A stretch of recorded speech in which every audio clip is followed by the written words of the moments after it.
معلش والله يا أستاذة، احنا مضطرين ان احنا نوقف درس القرآن علشان الدراسة بدأت. جماعة، القرآن عمره ما كان نشاط صيفي. مفيش حاجة اسمها انا بدي ولادي قرآن في الأجازة وباجي اوقفه عشان الدراسة بدأت.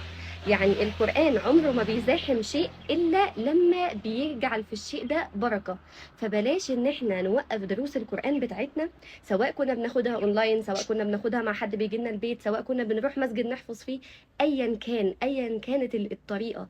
ما ينفعش ان انا اعلم ابني ان القران ده حاجه مهمه جدا جدا جدا وفي الاخر اجي اخدها منه اصل الدراسه اهم. مفيش حاجه اسمها الدراسه اهم في سبيل ان انا بخلي ابني يلجا لحفظ القران.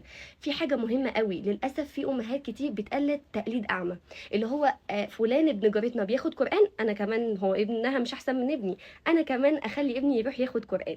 جماعه، لازم افهم انا ليه بحفظه قران اصلا. بحفظ ابني القران علشان اي موقف يقابله في حياته